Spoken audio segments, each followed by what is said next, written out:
शिर्डी चैनस्नॅचर गजाआड 7 गुन्हे उघड 2,50,000 रुपयांचा मुद्देमाल जप्त। शिर्डी शहराला हादरवून सोडणाऱ्या चैनस्नॅचिंगच्या मालिकेवर अखेर अंकुश लागला आहे। स्थानिक गुन्हे शाखेने दाखवलेल्या कौशल्यामुळे एका रेकॉर्डवरील आरोपीला बेड्या ठोकण्यात आल्या आहेत। काही दिवसांपूर्वीच धारवाड येथील भाविक नवीनकुमार निंगारेड्डी यांच्या आईच्या गळ्यातील 5,60,000 रुपयांचे सोन्याचे दागिने मोटरसायकलवरील दोघांनी हिसकावून नेले होते। या गंभीर गुन्ह्याच्या तपासाचे आदेश पोलीस अधीक्षक श्री सोमनाथ खारगे, अहिल्यानगर यांनी दिले होते। पोलीस अधीक्षक यांच्या सूचनेनुसार पोलीस निरीक्षक श्री किरण कुमार कबाडी यांच्या नेतृत्वाखालील स्थानिक गुन्हे शाखेच्या पथकाने तपास सुरू केला। गोपनीय माहिती आणि तांत्रिक विश्लेषणाच्या आधारे पथकाने श्रीरामपूर येथील विकास उर्फ राहुल गोडाजी चव्हाण वय 40 याला ताब्यात घेतले। विकास हा अनेक वर्षांपासून गंभीर गुन्हेगारी पार्श्वभूमी असलेला आरोपी आहे।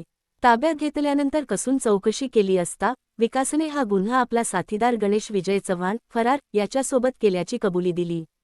या आरोपीच्या कबुलीमुळे शिर्डीसह परिसरात झालेले एकूण 7 साखळी चोरीचे गुन्हे उघडकीस आले आहेत।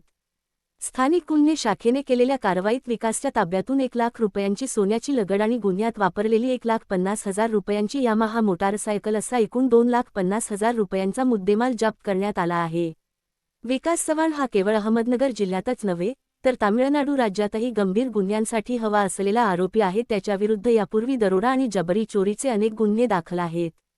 स्थानिक गुन्हे शाखेने केलेली ही कारवाई कौतुकास्पद आहे। आरोपीला पुढील तपासासाठी शिर्डी पोलीस ठाण्याकडे सुपूर्द करण्यात आले आहे। त्याचे फरार साथीदार गणेश चव्हाण आणि राखी चव्हाण यांचा शोध पोलीस घेत आहेत। या आरोपीच्या अटकेमुळे शिर्डीत चैनस्नॅचिंगच्या घटनांवर नियंत्रण मिळवण्यासाठी पोलिसांना मोठी मदत मिळाली आहे। पुढील अपडेट्ससाठी पाहत रहा लोकन्याय मराठी न्यूज चॅनल साठी राजेंद्र सूर्यवंशी।